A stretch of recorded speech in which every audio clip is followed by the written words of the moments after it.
1, 2, 3. Well, hold on. Oh. I got the guitar here. It's on a tune, I'm sure. All right. Ready? Hey, it's the big homie Neil's birthday and his twin brother Niall. So yes, both of them. We had to Let's come make with some the heat. twins. 1, 2, 3. Happy birthday to you. Happy birthday to you. Happy birthday, dear Neil. And Niall. Happy birthday to you.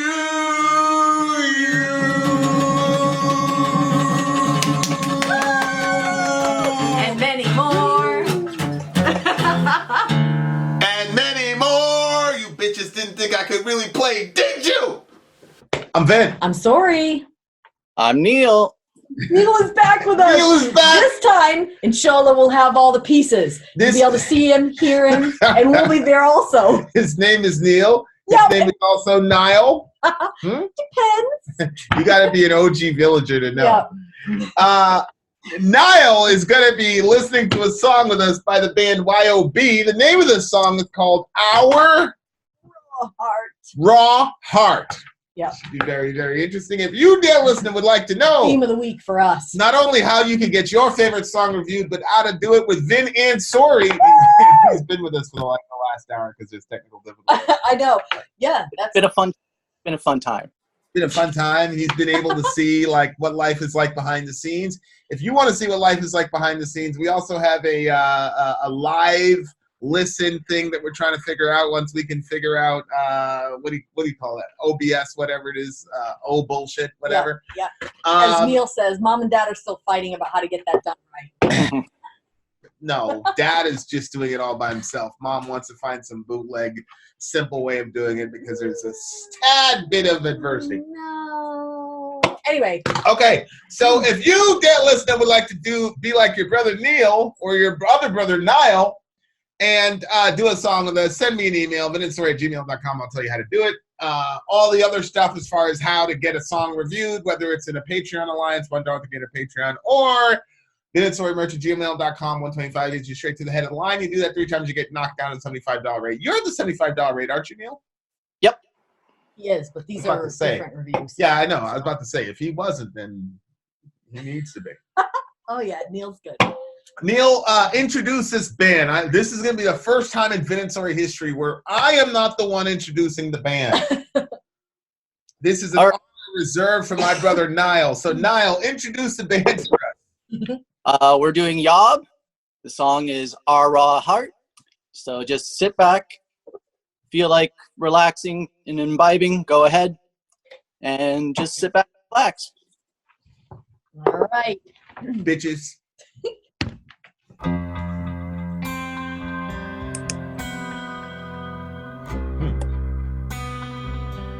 We just recently listened to this band in the live stream, right?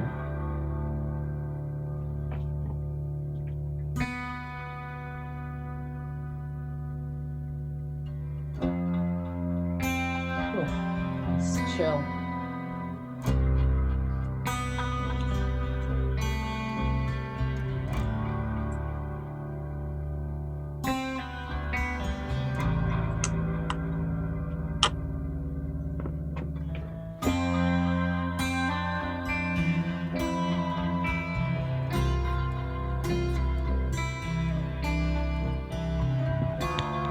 The lyrics there.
Nice. That was nice. That was nice. That was really, really. We did this band. Remember, it was there was trees and all that stuff. They were doing that live show. Adrift in the ocean. Yeah. Adrift in the ocean. Yeah. And it was them, and they had the trees and all that. Okay. All right. Yeah, those guys are. I'll tell you what. I love that vocal style. That is right up the alley that I like. It has had kind of a desperate sound to it, but it took you someplace. It was like again, the last one I felt like was a spiritual experience. Same with this one. I think they're a very spiritual band. You didn't know it was that same band? No, I didn't know it was the same band. And then the song kind of like, it was weird because at the beginning it was like entrancing and like I said, a spiritual experience. And then as it progressed, like the tail end of the song, it was just like that repetitive sound that was like really good for thinking. And so like I started thinking about things that I need to process through, and I was like, oh, okay. That was, and I knew you'd get it, but like after listening to close to 2,000 songs, like there have been a couple songs where like the lyrics kind of set the table for the real experience, which was really the instrumentals after. The lyrics put you on a sort of trajectory, and then the instrumental is like, boom, this is the soundscape where you can just kind of sit there and contemplate. Which I think it's hard to, obviously on pop radio, I'm not completely against pop radio. I think pop radio is pop because it's popular. Mm-hmm. So obviously it's doing something. But, you know, you have... is that what the pop is for? Yeah. You have like 3.5 to 4 minutes. Wait, how come we can't hear Neil? Say something, Neil. Hello? Oh, yeah. Oh, I thought you only have 3.5 to 4 minutes on pop radio. Mm-hmm. So you just, it's not the medium that's designed for that. And you know what's interesting with reaction channels is that you can end up being a pop station. Like, the three of us know that this is not going to get 200,000 views, right?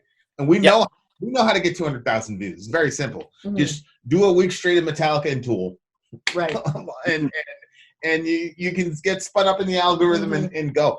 But what I love about this was one of the unintended consequences of the alliances and things like this is like you get to hear stuff you wouldn't. Yeah.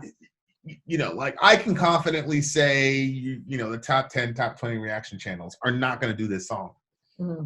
And it's because your supply is almost, you know, with reaction channels, like, especially if like you live off of it, like, you know, us and a couple other people we know, like your audience becomes basically you have 5,000 bosses or 167,000 bosses or whatever. True. People think it's like this glamorous thing, but I want this and that. So we see comments all the time. People are like, oh, finally you're doing a real song when you do a mainstream song. It's like, no, I love what we have here. Like, definitely love the mainstream bands. Definitely. Like, and you can like Tool, like Lateralis, I said, is like the most important record I've probably listened to in my entire life, as far as like,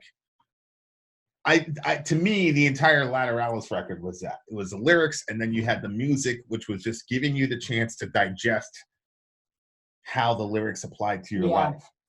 But I just loved our setup, you know, as a channel, because like you get exposed to all these different songs, whereas if we didn't have that format, we would just be recycling what everybody else is doing. And you know, like somebody messaged me, they were like, a lot of people use the mainstream to discover what they like, and then will often some of them will move on to more underground stuff should they get exposed to it somehow and find that that catches their ear.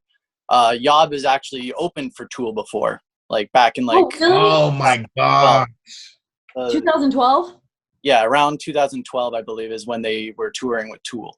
Good for them. Actually, I'm not surprised because they have that. You know, Tool does that like trancey thing with you. Yeah, like they kind of do that. Yeah, that would have been a hell of a show. I know. Can you imagine? I know. I'd take you to that show. Yeah, a lot of the time with like bands that Tool bring, a lot of the Tool fans though are like, who the hell are these guys for a lot of their openers? They're like, because like a lot of the time most people are there just to see Tool, so it's kind of cool to get those.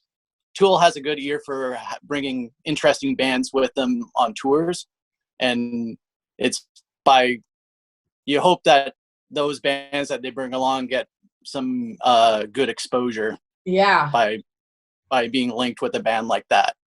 How did you find this band? Yeah, that was gonna be my next question. So I heard about this band like probably back around 2008, I want to say. So they kind of went away for a little bit. The main guy, Mike, tried to make another band called Midian, and then he got into some a legal dispute with another band also called Midian. Oh no! So, they essentially, he had to like cancel that band, and then he brought back YOB, and basically made like their angriest record in response to that. So start off, it's a good album. Yeah, I like it. Yeah, but how did that work? Like, you left our band, tried to start a new band on your own. It didn't work out because you got into a copyright issue. You came back to us. Now we're making an angry record. We're like, was the guitarist like, fuck you? You know what I mean? Like, that's crazy.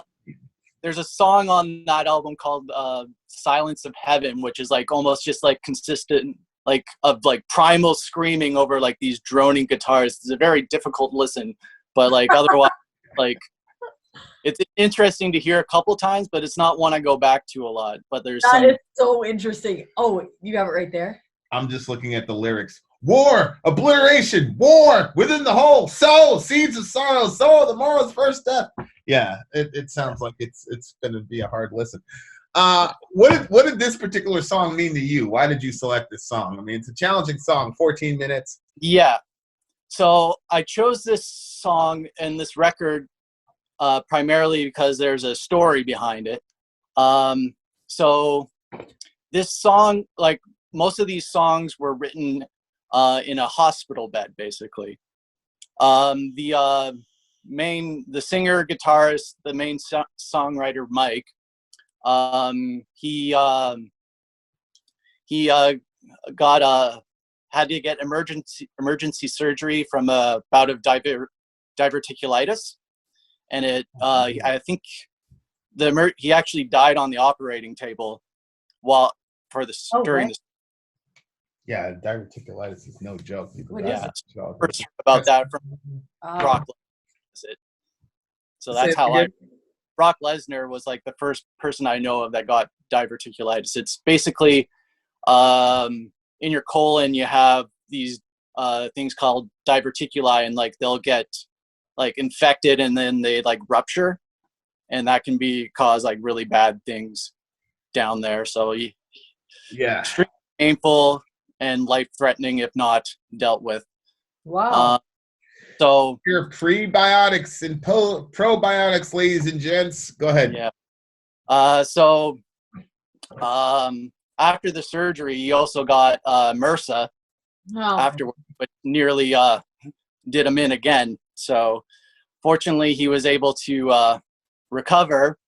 And like at the time, he wasn't even sure if he'd be able to like play music again or sing again. Cause like as soon as you have like, I've had bowel surgery myself, so I know like the experience of like having stuff done to your guts. Like you don't even want to take like full breaths anymore. Like your breathing gets all, you don't want you kind of like stay hunched over because like you don't want to like damage anything. It like ruins your posture until you like start to heal. So like you don't feel confident in like your body anymore for quite some time. Like I think for me it was at least like 6-7 months before I felt sort of like comfortable doing anything like really physical. It was probably like at least maybe 9 months before I did anything like really strenuous. So basically I chose this song because I just the emotion the emotional delivery of like the vocals in the song. Yeah. And just sort of like the references, like you have lines like holes in my gut and things like that. You kind of get the imagery of like possibly like what dying on a table might be like, and sort of the visions you might get, kind of thing, is what I sort of get from it. Fortunately, I was able to see them live when they were first touring off this album, and like normally they're not a band that talks to the audience. They sort of play their set, say hello and thank you at the end, basically. But just before they started playing this song, they actually had some guitar tech issues. So while the tech was sort of figuring out that, Mike was able to talk to us about, so near the last verse, there's a word called ani there in the lyrics. And he basically was telling us about what that concept is. And it's basically, it basically means reciprocity. So it's sort of a concept that's found among like the indigenous peoples in the Andes. So it's essentially a way for them to survive in like a kind of like a hostile environment. Yeah. Where you rely on other people to provide you with things that you don't have, and then you can reciprocate that with providing things that you have that they might not. And he's basically, I think what he basically was telling us was like his music is his form of anye for the fan. So us being there live, experience his music, we get the music and we give him back the feedback of how the music reflects on us. Like, how did he pronounce? Is it Aini? Yeah, I don't know how to say it. Like, I think that's how it sounds like when he was saying it on the album. But yeah, that's yeah.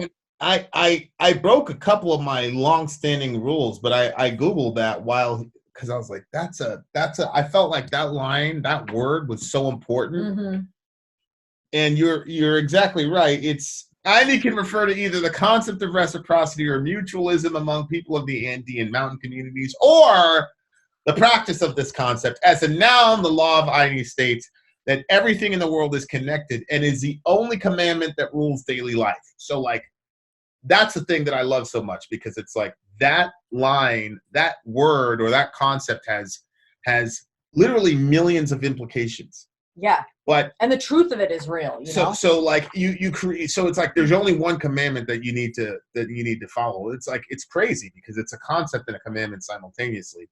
And I think that it eliminates so many things, and it eliminates racism, eliminates homophobia, it eliminates all these different isms or whatever, and it puts everybody at the same level, and then it puts an obligation on both people mutually, which is really crazy, because if you think about it like a baby, right?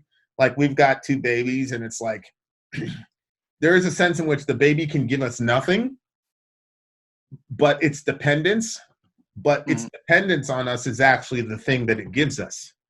And it's impossible to explain unless you're a parent. I know. I think about this all the time, because Orion is 2 now. So he's like ready to like not be held. So you hold him, and sometimes he's like, now! Like, he pushes you away. But Reza's still so little that he's just like, boop, and he just like stays there. I'm like, I'm going to enjoy this, because it's not going to take long before he's not going to want to be held anymore. Right. So the Aini principle there is like, you cry, I give you a bottle of milk, but what you're giving me is the fact that you're so dependent on me. Mm-hmm. And it gives you that sense of purpose and all the rest of it. Mm-hmm. And the other thing is like, Reza, he's coming out of infanthood, but the cool thing about infants is like everything makes him happy. Mm-hmm. So like, I just hold him and go, yay! He goes, oh! And now I hold Orion. He's like, no, I want to watch TV. I want to watch this. I want to play this. I want to jump on my head. Whatever. Mom. Yeah. Mom. So like that concept is like, it's crazy. It's universal. And I can imagine as an artist, it's like, you're kind of in a superior position because you're on the stage, you're elevated above everybody. But you're looking for that feedback. And you want somebody to connect to your music and your art. Like, well, that's the thing, is that exactly, like, he's giving it, right? And then they're ingesting it and then pushing it back out to him. And that's where, and I'm like, oh, okay, that's God. He got this guy in this elevated position. He's doing all the thing, like he's the rock star of the universe. And then when I ingest all the good things he's given me and I go, oh, that's awesome. That's him being on the stage and receiving it back from the crowd. Like, there it is. So, like, I love concepts that, like, I don't, like, the term I need isn't in the Bible or anything. I don't need it to be in the Bible. Like, the principle. Well, the principle's there. Every true principle is true. Right. And I don't care where it comes from, and I don't care. Like, people get all, oh, okay, it didn't come from our team, so we can't use it. Man, fuck you. I'm gonna rock a 90 towel, get a freaking, I guarantee you I'm gonna do something with that term. Yep. I guarantee you. It's coming in a rap at least. No, it's bigger than that. It's bigger than that. That's why I said at least. It's gonna be something. I said at least. It's gonna be something because, like, I really like that. I hope it's good. It'll be good. It will be. You'll see. You'll have to approve. I can't remember. Do you do any sort of art? No, not really. No. Just you appreciate it. Yeah. You're a lover and appreciator of art. I'm a fan. Yeah, no, I that concept is crazy to me. So he had diverticulitis. What's that band? What's your favorite band of 2020? It's he got the flesh-eating disease. Yeah, he was gonna die too, and he came out with a pretty badass record. I can't believe you forgot the name of the band. I know. I don't know what's happening right now. I can see the album cover. Wow. It's the golden. Do you know what we're talking about? What band we're talking about? I actually haven't listened to it in a while. I forgot the name of the band. We even did an interview. with the guitarist in the band. This is so terrible. Anyway, there is a band with a guy that he also had flesh-eating disease, and he almost died. Okay, now I gotta know. Oh my gosh. Look up Golden in our... Ashenspire? Nope.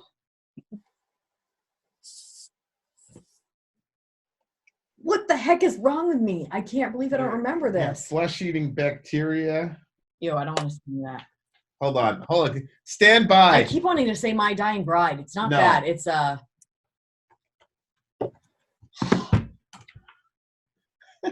I haven't listened to it in a while. On a Friday was Passing Light of Day. That's the name of the record. Oh, Pain of Salvation. Pain of Salvation. We figured it out. Yeah, the guy had flesh-eating disease. He almost died. Yep. Oh, you talked to the drummer for that band. Huh? You talked to the drummer of Pain of Salvation, wasn't it? Yeah. We did. So, man, when I think about that's a panicky feeling. Yeah, but these artists, like... But they get amazing things out of it. Yeah, wasn't that our album of 2020? Yeah, absolutely. That was... Every song on that record was crazy. But this band right here, and this was the last song on the track, right? Yeah. Yep. It was one of those, like... Kind of sends you off into the ether, basically. Yeah. Have you sat down and listened to the whole record start to finish? Yeah, plenty of times. Yep. Is it good? Yeah, it's one of those things you can like go off to sleep with by the end of it because of how that song kind of carries on. Yeah, yeah.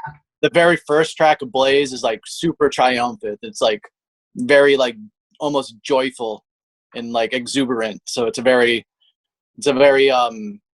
uplifting send off to the album, and then you kind of go through the peaks and valleys, and then you kind of just sort of coast away on the end with like sort of a emotional but like satisfying, like somewhat light, I'd say, compared to the rest of their material, kind of a lighter end.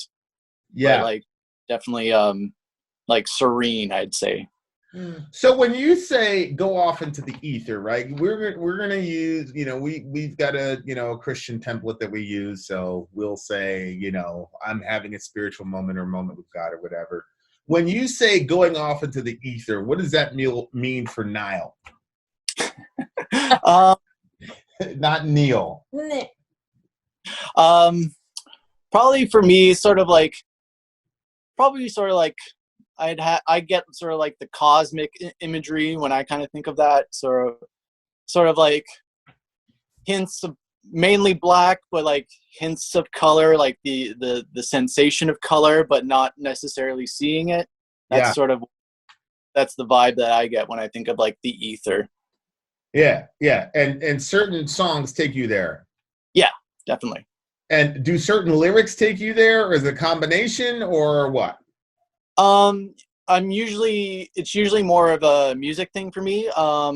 There are some times where the lyrics in a song will aid in that. Usually it needs to be sung and not like growled or yelled or something like that. Usually it takes sung vocals for me to get to that place for that feeling. But yeah, it can happen either way. Do you like that feeling, or is it scary, or is it just I enjoy it. I don't shy away from it. Yeah. Have you met people that are scared of it? That was such a weird question. I never even considered that. Yeah, I've met a lot of. Well, they wouldn't use language like I was scared of it, but there's like apprehension. That's apprehension. So interesting. I never thought of that. Because it's something. Well, artsy people, like people in our community, I think are more acclimated to being okay with it. But I think other people like it's kind of like an unknown thing. They don't know how. It's like a willingness to be open. Right. Yeah. Right. And it's a loss of control to a certain degree, because it's like, what's happening? Yeah. And it's a feeling, and you really can't control your feelings. And so there's certain people that just like everything all boxed in and simple and explicable. And I'm not even talking, they're not like, I've seen Christians who don't like being in that mode. Like I've seen Christians who are like, I don't want to be so interesting. Any of the woo, is that what Joe Rogan calls it? Mm-hmm. Yeah. No, man, this band is a really, really, really deep. It's so interesting because like I'm a very controlling person. I don't like things outside of my control. That's very, very troublesome to me. I could testify. Yeah, but like music, that is not one thing that I try to control. Like I'm like, take me on a journey. Like I want to be taken someplace unexpected with music, but I feel like that. I feel like that music is. The way that it just takes you somewhere and it's unexpected, like it's never going to crash and burn you. You know what I mean? Like, yeah. So I feel like music is a completely safe journey, that it doesn't matter where I go, like it's going to be great. It might be like some crazy experience. Like some of them, it's like, whoa, that was dark. You know what I mean? But it's still like at the end, hey. Like the I gave you with the 911 call at the end. Yeah. Stuff like that. Sorry.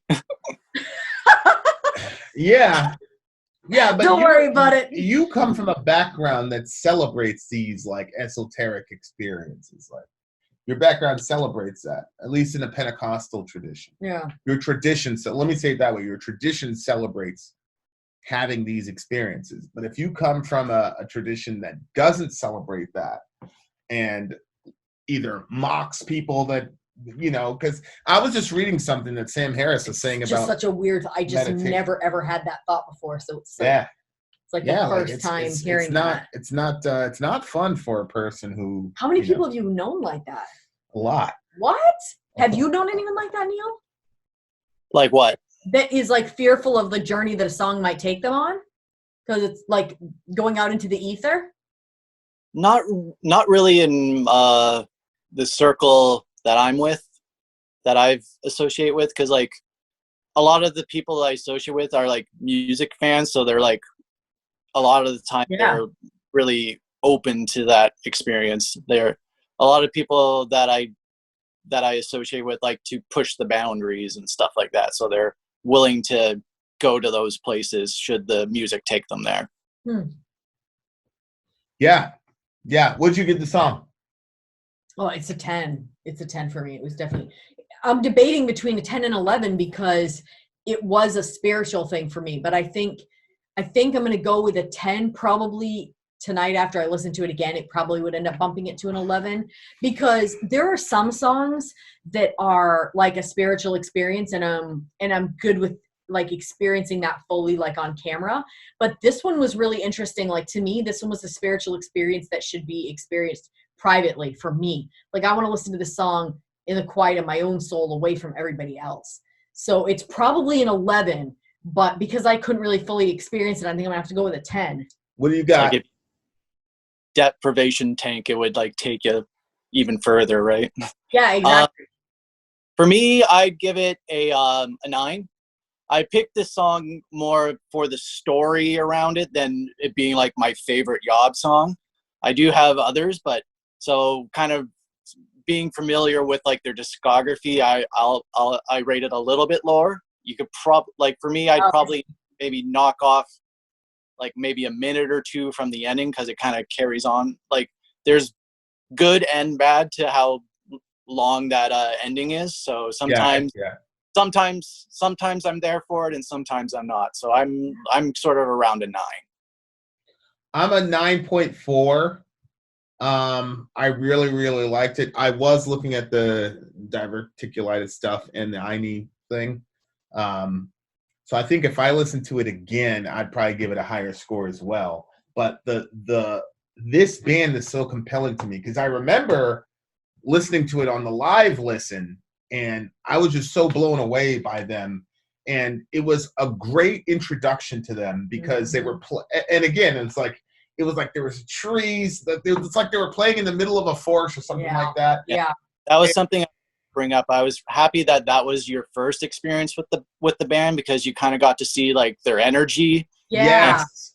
The song that Gabe picked is a bit more, I'd say it's a bit more typical of their sound. Like it's at a higher pace than this one. This one's like very laid back and chill. There's not as many. They're more likely to play a song like the previous one you heard than this one. But I was kind of worried, like, oh, is this song that I'm picking a good starting place for them? So I was really glad that you guys got to hear that first, so you kind of got to see multiple aspects of the band. I would have enjoyed it either way, but seeing them the first time and seeing that energy that they have, but just their energy as a band. Oh, absolutely. And I don't mean energy like rocking on the stage. I mean energy is in like vibes, right? Yeah. Like their aura. Which is funny, as just listening to Terrence McKenna again. But are you a Terrence McKenna guy? You know who he is? You're not. I feel like you'd say it immediately. Yeah. Isn't he the DMT guy? Yes, he's the guy that popularized DMT. He was the guy. He was the first guy. At least, no, he wasn't. He was the guy to bring it to like the Western world. Obviously, they've been doing it for thousands of years, and we just caught up to it. Yeah, so the vibes, I would have listened to it regardless. I'd have liked the song regardless, but it was they were so intriguing to me, just the way that they were, that I was like, you know what? I want to get a little bit of background for this song. So like I did a quick Google thing, and it kind of took away a little bit from my experience of the song. But now that I know that, and then the INI thing, the INI or the Ani, whatever, I'm going to figure out how to pronounce that properly. You mark my words, Village. Something massive is going to come from that term. I guarantee you. I guarantee you. How many times have I said that? Never. I've never said that, but I'm telling you. Really? I thought you said it one other time. I know when something hits me, when I'm like going to chase something down, and that's it. Period. Full stop.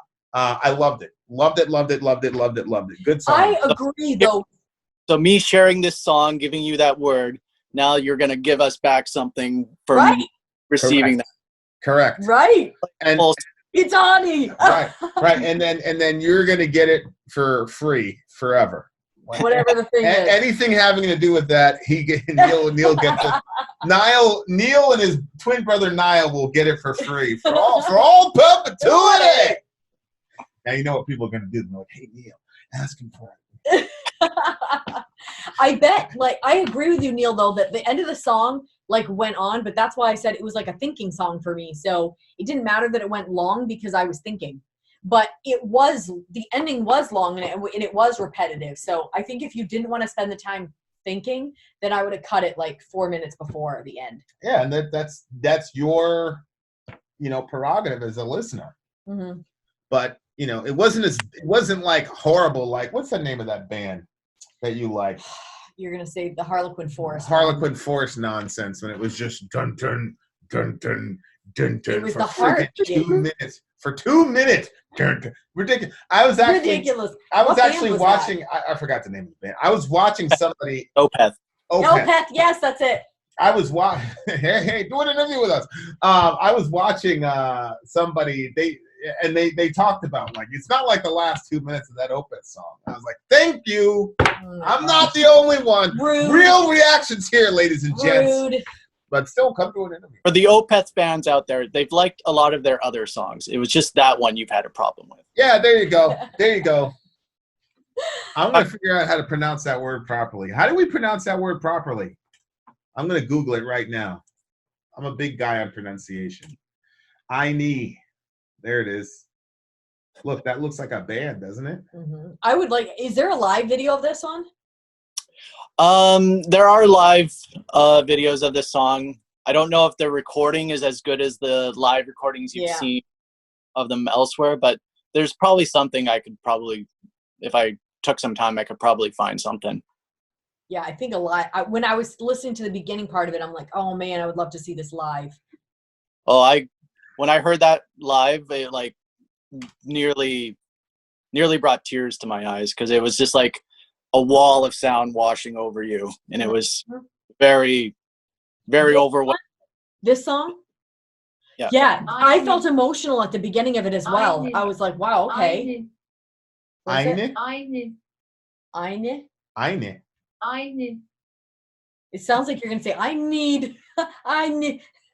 Anyway, really, So there really you have awesome. it. Thank you, Neil, honestly, for this. This was really, really good. And I hope it helps some of you watching the video. Yep. Just, go out into the ether. You don't have to call it spirit. Yep. Don't be scared. We'll know what it really is, but you can call it whatever you like. There he is with his whiskey. Yep. Some liquid courage if you need. Vin out. Sori out. Neil out. Go. Villagers, the NCAA college basketball tournament is right around the corner. We're doing a March Madness contest for our village to raise funds for other villagers in need. It only costs $1 to participate, and you'll have the option, if you want to donate a little extra. The way it works is you go to ESPN.com and fill out a bracket with the teams that you think are likely to win each game. Whoever wins our contest will get to pick a song for Vin and Sori to react to. So that song you've always wanted them to do, you can now get it done for as little as $1 if you win the contest. There will be a link in the description to this website that will take you to a PayPal site. From there, you make your donation and you'll get an email back with instructions on where to join the group and the password so that you can join. Now, if you're asking, I'm not a big college basketball junkie, I don't know what's going to happen, that's okay. There's all kinds of information on the website that will show you what the experts are predicting, statistics on each team, and even trends as far as what everybody else is voting on. So you'll fill out your bracket. You can start doing that on March 14th, and you'll have until the games begin on the 19th to complete your bracket. You can join the group at any time, but those are the dates that you can actually fill your bracket out. If you have any questions, send those to vinandsorimarchmadness@gmail.com, and I look forward to seeing you guys there.